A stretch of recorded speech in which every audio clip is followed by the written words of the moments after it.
আসসালামু আলাইকুম ওয়া রাহমাতুল্লাহি ওয়া বারাকাতুহু। সম্মানিত ভিউয়ার্স, আশা করি আপনারা সকলে ভালো আছেন। আলহামদুলিল্লাহ, আপনাদের দোয়ায় আমি ভালো আছি। আমি খায়রুল ইসলাম যুক্ত হয়েছি গ্রামের বাজার থেকে। আজ সরাসরি আপনাদেরকে কাঠের ঘানিতে সরিষা মিলিং করার দৃশ্যটা দেখানোর চেষ্টা করব। তো আপনারা আমাদের সাথেই থাকুন এবং কে কোথা থেকে দেখছেন আমাদের সাথে যুক্ত হতে পারেন। আমার পিছনে দেখতে পাচ্ছেন ঘানি করছে, পিছনে কাঠের ঘানি, ওই ঘানিটা পিছনে করছে। এখানেই আমরা আপনাদেরকে দেখানোর চেষ্টা করব কীভাবে সরিষা মিলিং হচ্ছে, কীভাবে মাড়াই হচ্ছে।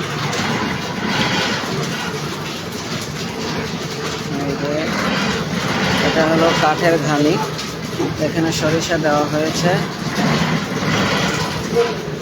ওই ঘানি থেকে যে সরিষা নামানো হয়েছে সেগুলো হলো এই ফলগুলো হলো বড় বড়, এখনো জমাট বাঁধা হয়নি।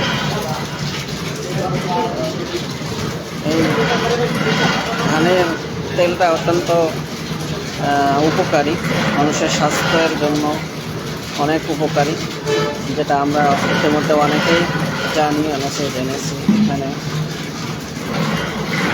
এই সরিষা মাড়াই করার পরে এই তেলগুলো হয়েছে।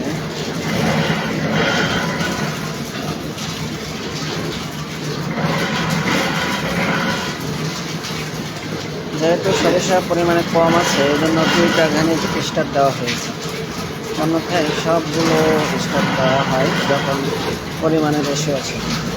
আর এখানে কাঠের ঘানি বলতে যে বিষয়টা বোঝানো হয় সেটা হলো এই যে কাঠটা, এটা নিচের অংশ কাঠ, এই কাঠে কাঠে চাপ লেগে সরিষা এখানে এসে, এখানে নিচের অংশটা কাঠ, এটা চাপ লাগার কারণে মূলত সরিষা এসে যায়।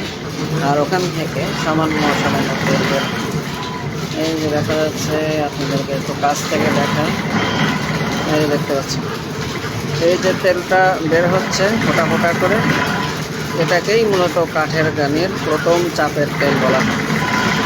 আবার এখানে দেখায় এই জায়গাতে, এই দেখছেন অল্প অল্প 1 ফোঁটা 2 ফোঁটা করে তেল পড়ছে, এটা হলো কাঠের ঘানির তেল। এটা আমি একটু উপরে উঠে একটু দেখাবো।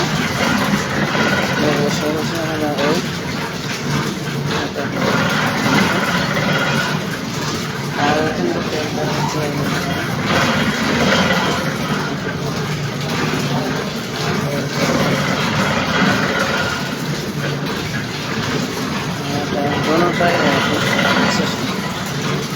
এখানে অনেক সরিষার তেলের একটা ঝাঁজ পাওয়া যাচ্ছে, অত্যন্ত ঝাঁজ, অনেক ঝাঁজ। এখানে বেশিক্ষণ থাকাও সম্ভব।